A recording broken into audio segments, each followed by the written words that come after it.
에베소서를 통해서 배우는 우리의 모습, 하나님이 말씀하시는 나에 대해서 다시 한번 생각해 봅시다. 나는 뭐죠? 작은 예수다. 나는 작은 예수다. 지금 내 모습은 작은 예수 안 같을지라도 나는 작은 예수다. 그것이 하나님이 나를 보시는 모습이다 그랬습니다. 또 나는 작은 예수로 살아갈 수 있는 능력을 가지고 있다.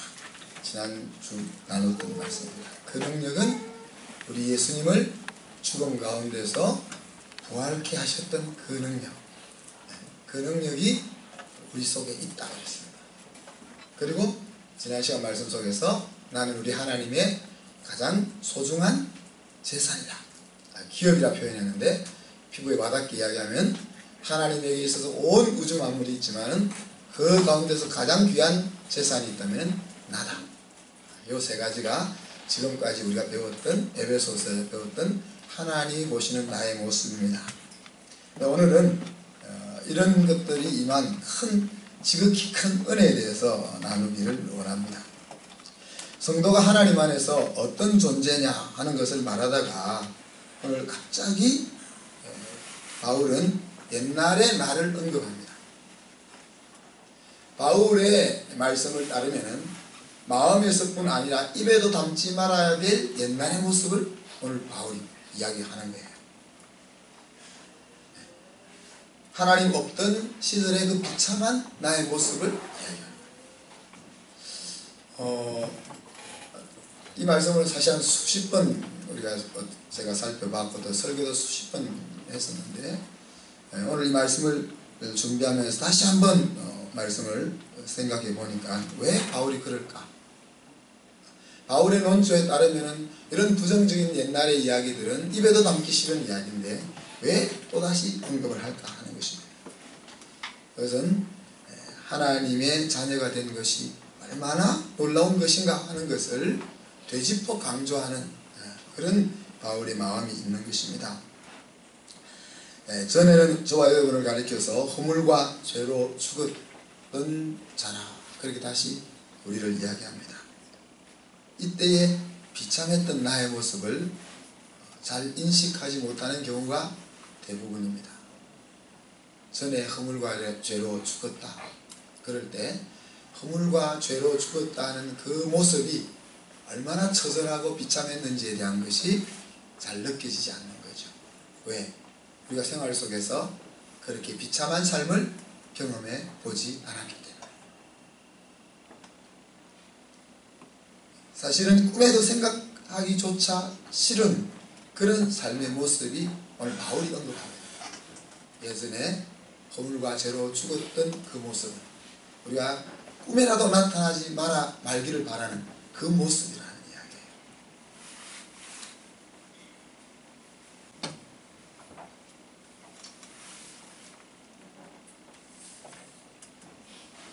그때 모습을 이렇게 이야기합니다. 육체의 욕심을 따라 살았다.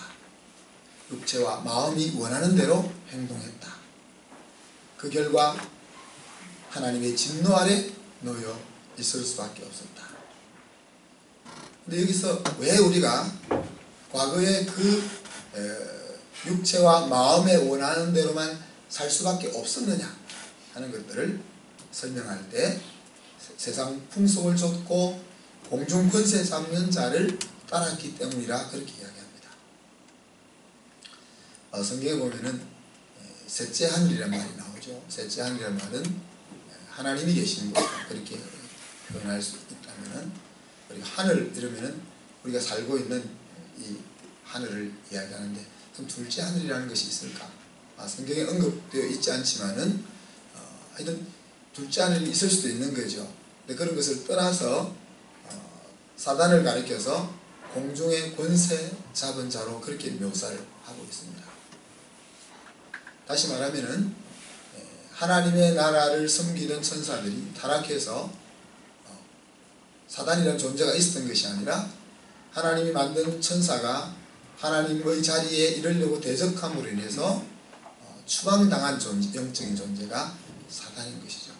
근데 그 사단에게 허락된 하늘이 바로 공중이라 그렇게 표현되고 있고, 그것은 저와 여러분이 살고 있는 이 세계라고 말할 수가 있는 것입니다.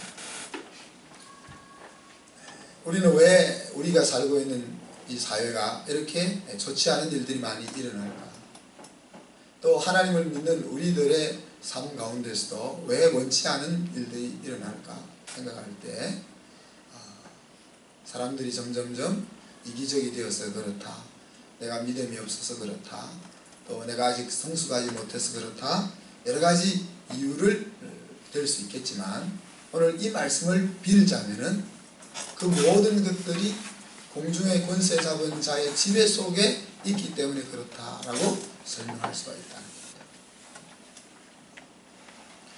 다르게 표현하면은 우리가 육체와 마음에 원하는 대로 행동한다는 것은 하나님에 의해서 쫓겨나서 하나님의 자녀들과 사람들을 망하게 이끌려고 하는 그 악한 세력의 지배 속으로 들어가는 것과 같은 노릇이다. 지금까지 우리는 내가 왜 이렇게 믿음대로 살지 못할까? 내 마음이 왜 자꾸 세상 사람들이 생각하는 그런 것을 쫓아갈까? 왜 소명에 따라 살지 못하고 본능에 따라 자꾸 살아갈까 생각했는데, 오늘 성경은 그와 같은 이유가 우리가 사단의 지배 속에 우리의 삶을 양도하기 때문에 그렇다라고 이야기합니다.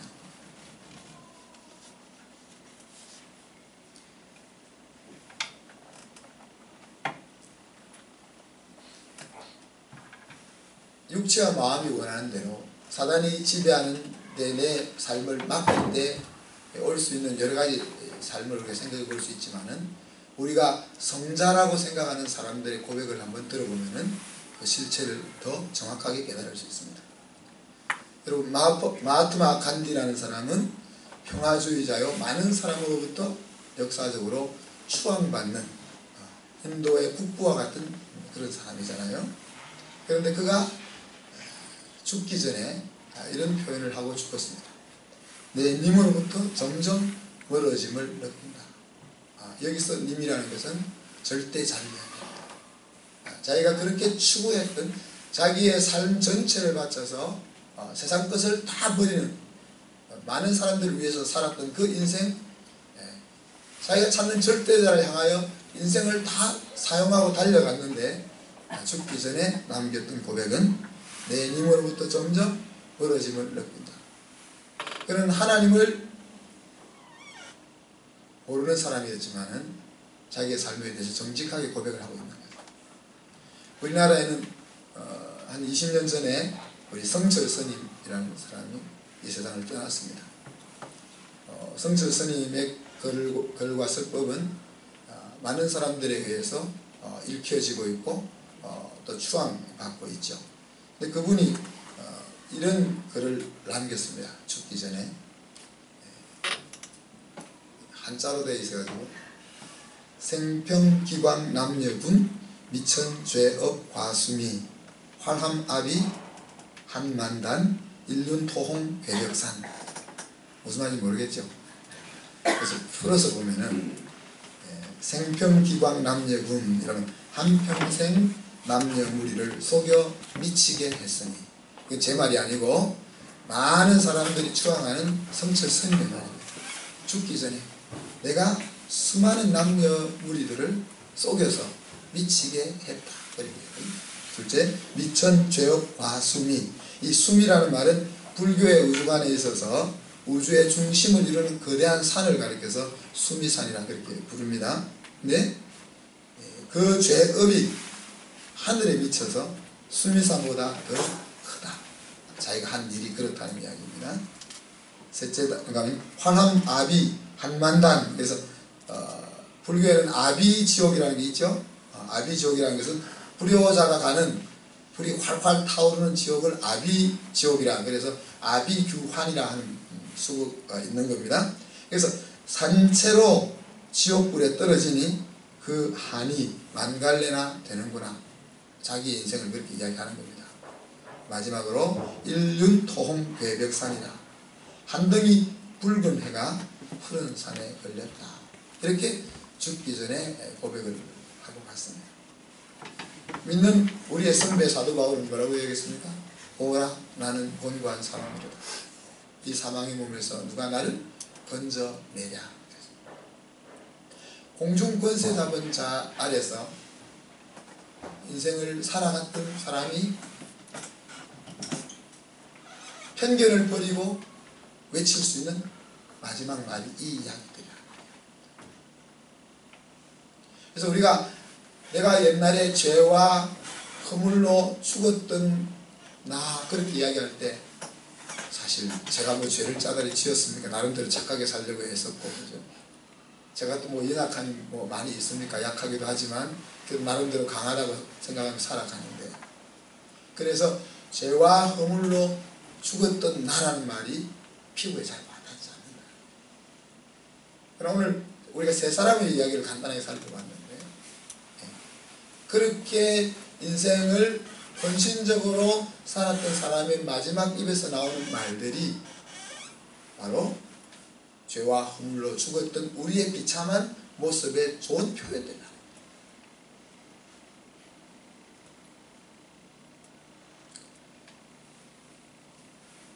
하나님을 대적하다 쫓겨난 사단은 예수 그리스도께서 구속을 완성하시고 이 세상을 완전히 새롭게 뒤엎는 종말 그날까지 한정적으로 공중을 다스릴 수 있는 권세를 부여받았습니다. 그래서 죄로 인해 저주받은 세상을 그들이 지배하고 있습니다. 물론 우리가 우리의 심령을 사단에게 내어주지 않는 이상 우리는 그 지배 속에 들어가지 않을 수 있습니다. 그러나 우리가 비록 하나님의 자녀라 할지라도 우리의 삶 가운데, 우리의 심령 가운데 사단의 지배를 허락한다면 우리의 인생이 비참한 자리에 이를 수 있다는 사실들을 기억했으면 좋겠어요. 그것을 쉽게 이야기하면 뭐라고 이야기했습니까? 본능으로 사는 삶이라고 했습니다. 단순히 하나님을 기쁘시게 하지 못하는 것이 아니라는, 우리가 내 생각대로 내 육신의 욕심대로 사는 것이 내가 하나님을 기쁘시게 못해서 참 죄송해요 라는 정도가 아니라네. 그것을 한 걸음 더 나아가서 우리가 원치 아니하고 하나님이 원치 아니하는 사단의 지배 속에 들어가는 삶의 형태가 본능대로 사는 삶이라 그렇게 이야기하는 것입니다. 그래서 우리는 하나님의 자녀로서 본능으로 살고자 하는 우리의 욕망을 강력하게 거부해야 돼요.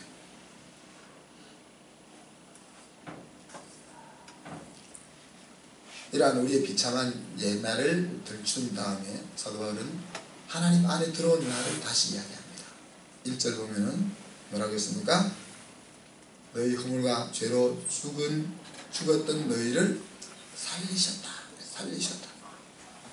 이제는 하나님이 우리를 살리셨다. 죽은 우리를 그리스도와 함께 살리셨다. 구원하셨다는 거죠. 건져내셨다는 말입니다. 사단의 지배로부터 본능으로 살 수밖에 없는, 본능으로 하나님을 대적하며 사단의 지배 아래 살 수밖에 없는 우리를 그 지배로부터 건져내셨다. 우리가 하나님을 반역했던 죄의 문제를 해결하지 않는 이상 모든 인생은 사단의 지배 속으로 들어갈 수밖에 없다는 거죠. 그런데 이제 우리는 예수 그리스도를 통해서 죄의 문제를 해결받았기 때문에 더 이상 사단의 지배 속에 살지 않을 수 있는 그런 존재로 태어났다는 거예요. 거기서 끝나지 않고 6절에 보면은 그리스도와 함께 일으키셨다 그랬어요. 일으키셨다는 말은 부활시켰다는 이야기입니다. 우리가 믿을 때에 주님의 죽으심에 참여하는 것이 된다 그랬습니다. 내가 십자가에 달려 죽은 것은 아니지만 내가 예수 그리스도를 내 인생의 주님으로 고백할 때 나는 십자가에 달린 것과 동일한 효과를 낸다 그랬습니다. 근데 그게 끝나는 것이 아니라 예수 그리스도를 내가 믿음으로 고백할 때 예수님이 죽음의 권세를 무찌르고 부활하는 거기에도 동일하게 동참한다는 거예요. 그래서 오늘 바울은 우리를 그리스도와 함께 일으키셨다라고 표현을 하고 있는 거예요. 우리가 죽어서 다시 사는 그것을 이야기하는 것이 아니고 이미 예수 그리스도를 믿는 믿음을 통해서 우리가 지금 그리스도와 함께 부활한 존재와 같이 그렇게 이야기하고 있다는 것입니다. 요한복음 11장에서 보면 예수님이 나는 부활이요 생명이니 나를 믿는 자는 죽어도 살겠고 무릇 살아서 나를 믿는 자는 영원히 죽지 아니하리니 내가 이것을 믿느냐 할 때 죽어서 살아나는 것도 부활이지만 그리스도를 믿는 믿음을 가지고 다시는 영원한 죽음 속으로 들어가지 않는 그것을 부활로 이야기하고 있다. 그뿐 아니라 그리스도와 함께 우리를 하늘에 앉히셨다. 앉히셨다. 하나님께서 예수님을 하늘의 보좌 우편에 앉히셨다 하는 것은 그 자리는 무엇을 하는 자리입니까? 다스리는 자리. 왕으로서 온 세상을 다스리는 자리입니다. 하나님께서 저와 여러분을 예수 그리스도의 죽음으로 죄를 용서하시는 데 멈추지 않고 그리스도가 부활하실 때 우리를 부활케 하시고 또 그리스도가 하나님 우편에 앉을 때 우리를 그곳에 앉히십니다. 죄의 종에서 죄를 다스리는 하나님의 아들, 왕의 아들, 딸의 자리에 우리가 앉혀서 있다. 얼마나 대단한 일입니까? 바울이 왜 굳이 앞에서 죄와 허물로 죽었던 공중의 권세 잡은 사람, 사단의 지배 속에 살던 너희, 그래서 멸망받을 수밖에 없고 진노 속에, 하나님의 진노 속에 살 수밖에 없는 너희, 그것을 왜 굳이 언급했을까? 그렇게 지배받을 수밖에 없는 너희였는데 이제는 그 너희를 지배하던 그들을 오히려 지배할 수 있는 자리로까지 하나님이 옮겨 놓으셨다 하는 것을 강조합니다. 이것을 우리가 가슴으로 느껴야 돼. 이것을 우리가 가슴으로 느끼면 우리의 인생의 자세가 달라진다는 거죠. 하나님이 말씀하신 내가 누구냐? 나는 그저 죄 용서받고 끝난 존재가 아닙니다.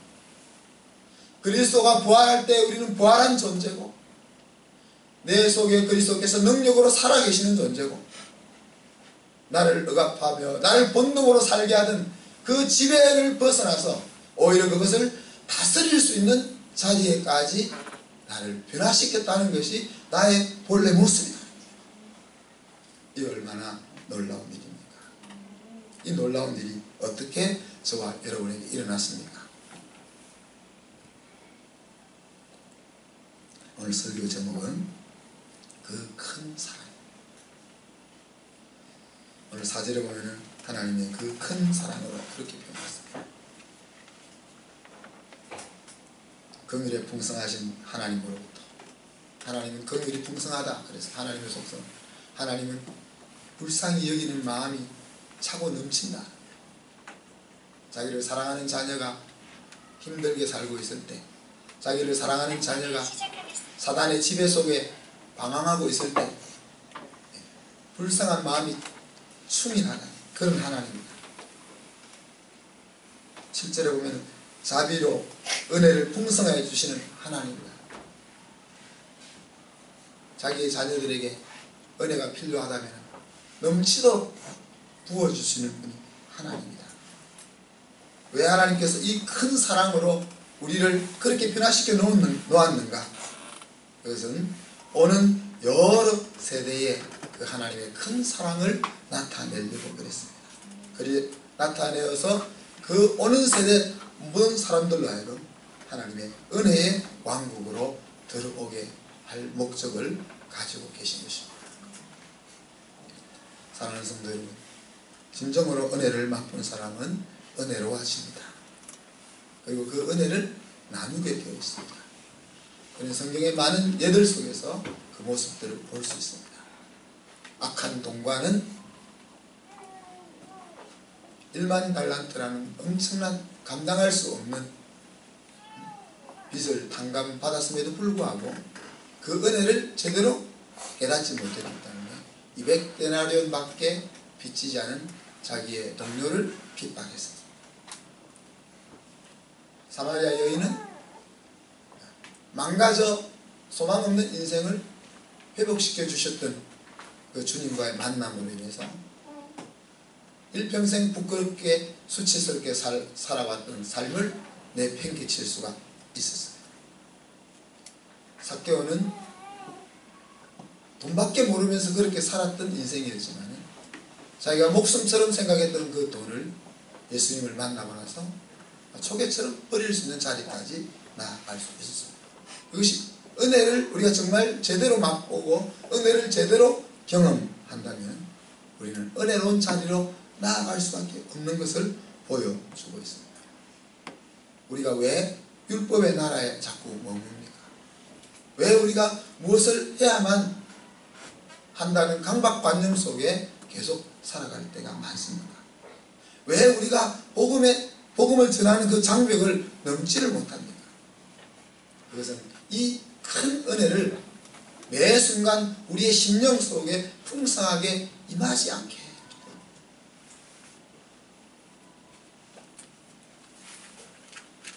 허물과 죄로 죽었던 그 비참했던 그 자리에서